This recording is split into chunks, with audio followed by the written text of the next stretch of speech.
Sportþátturinn með ykkur hérna á þessu mánudagskvöldi 2. janúar 2017 og við erum komið núna yfir í ísokki og línuna komið Viðar Garðarsson, formaður ísokki samband Íslands. Komdu heill og sæll. Já, gott kvöld. Hvernig hefurðu það? Ég hef alveg bara nokkuð gott þakka þér fyrir. Það gott að heyra. Svona kannski byrja að spyrja, hvað fannst þér standa uppi á árinu 2016 hjá þér?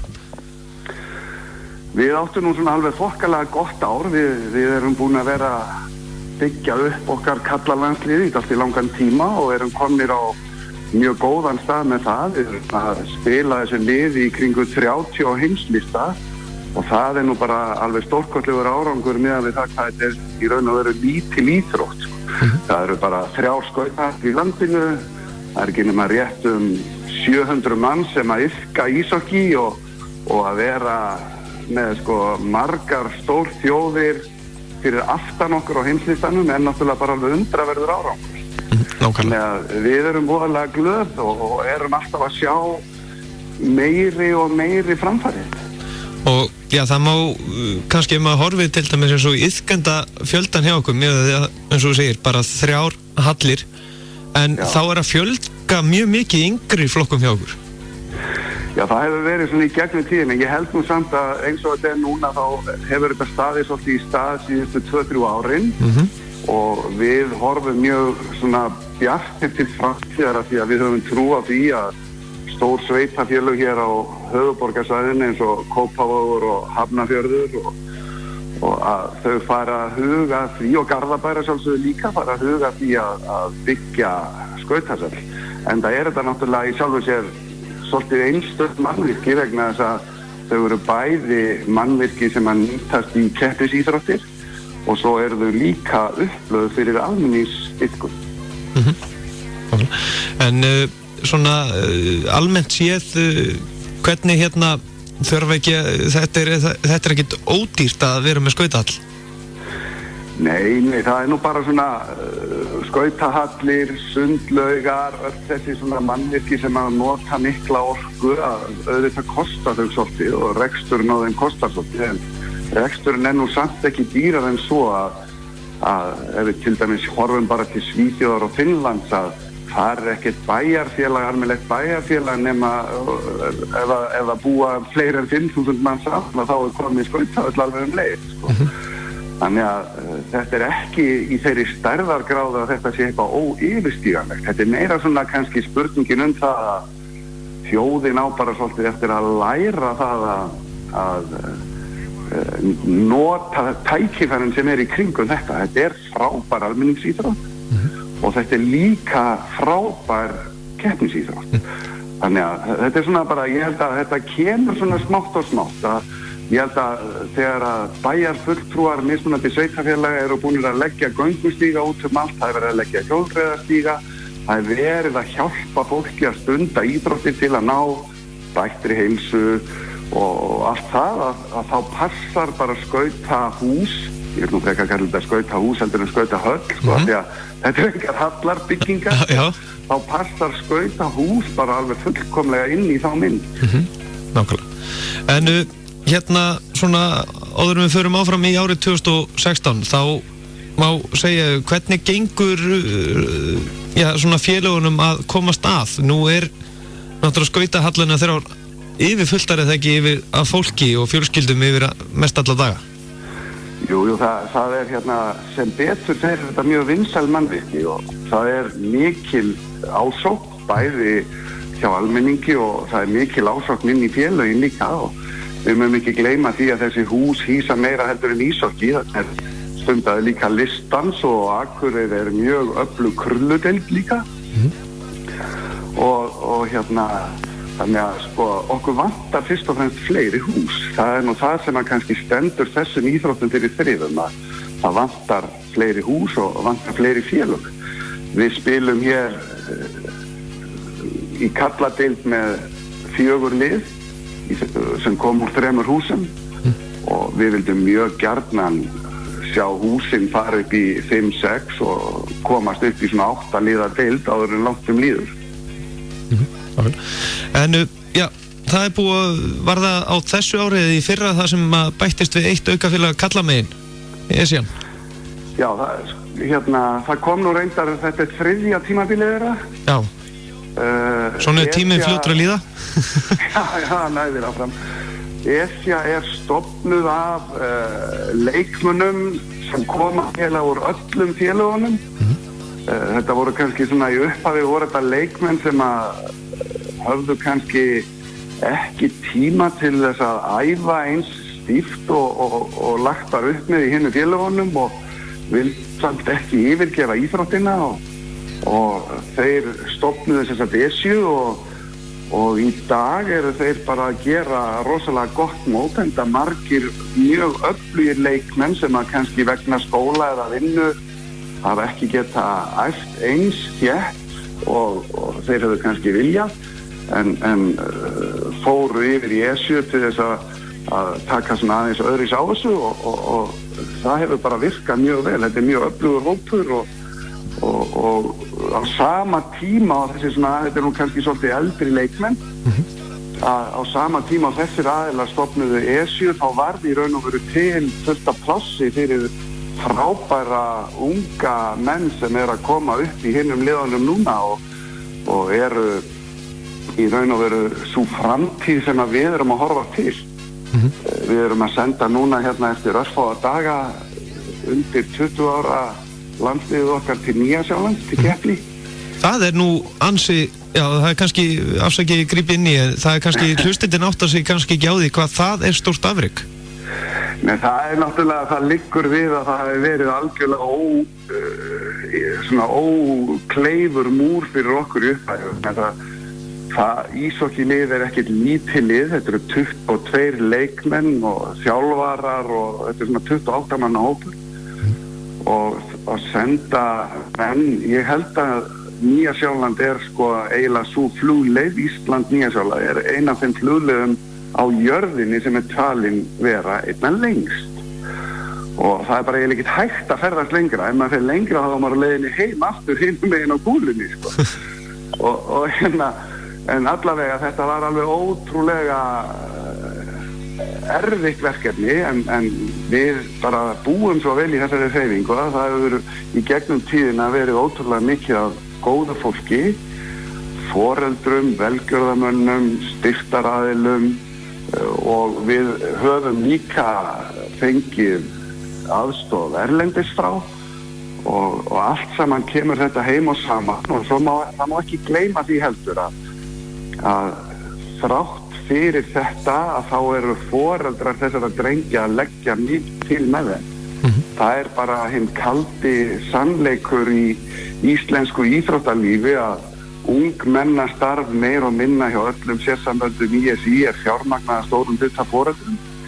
En í þessu tilfelli þá er þetta nú eiginlega þannig að það má segja kostnaðarskiptingin af því sem að við höfum náð að afla styrkja í og svona er á bilinu 75-80% og foreldrarnir eru að greiða 20% sem þó er nálægt í að vera 200.000 krónur. Þetta ferðin sé ekki svona 1 milljón á mannin þegar allt er talið. Já, það er hressilegur kostnaður. Og þá getum við margfaldað það með 28. Já, nákvæmlega. Verkefnið er stórt. Þannig að, já, kannski að þú jafnvel heyrt það frá öðrum samböndum, hvernig í ósköpunum farið þið Íslendingar samt að gera þetta svona gott, svona með lítið samband? Já, sko, við búum svo vel að alþjóða íshokkeysambandi sem við erum hluti af og höfum verið duglegir að rækta okkar sambönd við, þeir eru með afskaplega gott kerfi þar sem að miklum fjármunum er sett út í dælt út í grasrótina í ýmsu öðru formi heldur en beinhörðum peningum. Þannig er það til dæmis að alþjóða íshokkeysambandið sér okkar lið leið og við erum búnir að fljúga því niðurettir. Það er að segja að þeir sjáum, það eru styrkir sem við fáum sem að eru til þess að greiða fyrir hótel, flutning á milli staða, mat og svo framvegis. Og þetta er svona partur af því og ástæðan fyrir því hvernig svona lítið sérsamband fer að því að reka 4 landslið sem er í landsliðsverkefnum á hverju ári. Það er fyrst og fremst þetta kerfi alþjóða íshokkísambandsins að þeir setja peningana ofan eða talsvert fé inn í grasrótina aftur og við njótum góðs af því. En þetta ekki eina stóra verkefni sem í vændum núna. Það ekki þið eru sjálf að halda stórmót núna? Já, við höfum nú gert þetta nokkur reglulega síðustu, fyrsta móti var hérna 2000 og við höfum gert þetta nokkru sinnum síðan, en nú bregður svo við að við fara í fyrsta skipti með einn riðil í heimsmeistarakeppni kvenna til Akureyrar.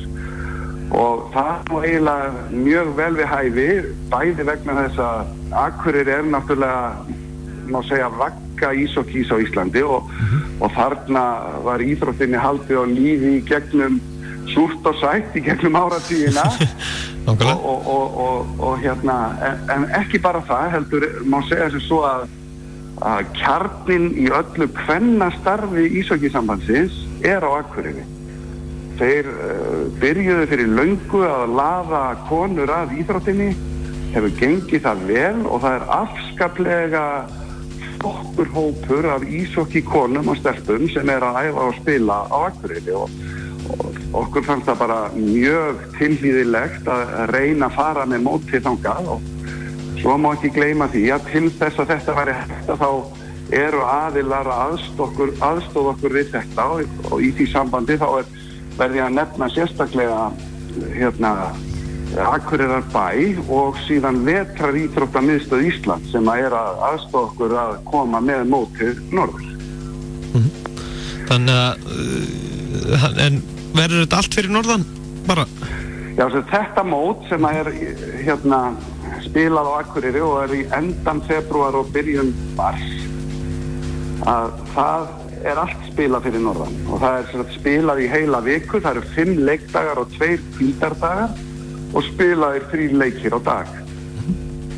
Þannig rúllar þetta áfram í þessa heilu viku þangað til að búið að ná fram úrslitum hvaða lið. Það alltaf í þessu kerfi hjá alþjóða íshokkísambandinu alltaf verið að spila það hvort að liðið færist upp styrkleikaflokk eða fer niður. Þetta svona tröppugangur sem að liðin þurfa að fara í gegnum. Og við erum nú bara nokkuð bjartsýn með það að liðið okkar, íslenska landsliðið, vinni sig upp styrkleikaflokk á þessu móti. Við erum með mjög miklar væntingar til þess. Viðar, svona í lokin, hvernig svona, ef þú horfið núna til framtíðar í íshokkinni, segjum sér dæmi, eða kæmi ein skautahöll í viðbót? Ég kalli þetta ennþá skautahöll. Hvernig hvað eru við Íslendingar, hvað getum við gengið langt í þessari íþrótt þá? Og hvað þarftu að fá, hvar var draumið þinn að fá núna skautahöll fyrir íshokkið? Ég hef verið að benda bæjarstjórn Garðabæjar á það sé ákveðið dauðafæri hjá þeim núna og það byggist á því að þeir eru að láta hanna og að hugleiða að byggja nýtt knattspyrnuhús. Og við höfum nokkuð skemmtilega reynslu af kombói í Egilshöllinni þar sem skautasvell í sömu byggingu og knattspyrnuhús. Og það sem að gerist við það að þegar að þú ert að nota orku til að búa til ís og búa til svell þá losnar út mikill hiti og þessi hiti notaður í Egilshöllinni til að hita upp knatthúsin og mörg af þessum knatthúsum víða landið eru nú ýmist kallaðir frystikisturnar eða ískápar vegna þess að þau eru frekar köld yfir vetrartímann sérstaklega en þar sem að eins og í Egilshöllinni, þar sem að menn hafa nýtt varmann frá frystivílunum fyrir skautavelli, þá þetta bara nokkuð þægilegt og gott. En það ákveðið dauðafæri í Garðabæ að byggja skautasvellin tengslu við fyrirhuga knatthús og ég að vona að okkur takist að samfara bæjarstjórnina þar að setja allavega að skoða málið mjög alvarlega. Síðan var stofnað fyrir nokkrum árum skautafélagi í Kópavogi sem heitir Fálkarnir og þeir hafa lengi átt í viðræðum við bæjarstjórn Kópavogs aðkomu að byggingu mannvirkis og ég Já, þannig að Kópavogur, Garðabær og svo Hafnarfjörður, í mínum huga engin spurning að þessi sveitarfélög þrjú eiga að dempa sér í þetta á næstu 5-6 árum og svo sjáum við bæjarfélög bara eins og Reykjanesbæ, að ég held að þessi engin spurning að þeir koma í þetta líka. Þannig að mín framtíðarsýn svona 10-15 ár fram í tíman að í stað þess að vera með 3 hús þá verður við orðin 6 eða 7 og við spilum hér með 8-10 liða deild og þegar að það gerist þá myndi ég vilja sjá að við færum upp svona 10-12 sæti á heimslista sem að myndi duga okkur þannig að við værum að banka á dyrnar í hópi 16 bestu í heiminum. Þannig að það er vonandi að það verða eitthvað gert í þessu. Viðar Garðarsson, þakka kærlega fyrir að gefa okkur tíma og það verður gaman að fylgjast með og já, við hvetjum alla til þess að fylgja eftir. Það er meira sagt að kynna sér allt inn á ihi.is hvar maður getur æft íshokkí og fleira. Ég vil bara fá að nota tækifærið og þakka þér fyrir spjallið og líka benda fólki á að enda að koma og reyna þetta skemmtilegu íþrótt. Öll félögin eru með útbúnað til að lána byrjendum sem vilja prófa, mæta á tættar ræfingar og aðtöfa hvort þetta sé eitthvað sem að passa fyrir þau og alveg sama stelpur og strákar, það er staðreind að þegar við horfum yfir hópan okkar og erum að sjá stelpur 12-13 ára gamlar, þá eru þær oft með bestu leikmennunum inn í hópnum, þannig að þessi íþrótt er aðeins fyrir stelpur og fyrir stráka og við bara hvetja alla til að koma og prófa. Bestu þakkir og já, síðast en ekki síst að kíkja líka íshokkíleik, þetta er eitt skemmtilegasta sem að við séð. Já, það er mikil aksjón. Bestu þakkir. Takk sem leiðir að ringja, takk. Já, íshokki árið 2017 í vendum og allar upplýsingar inn á ihi.is. Sportátturinn verður að sjálfsögðu í vetur að fjallum deildinar og það sem framöndan er. En við ætlum næst að skella okkur og heyra í A-landslið þjálfara kvenna í knattspyrnu. Ef hann er ekki sofnaður, það er Freyr Alexandersson. Það er ekki langt.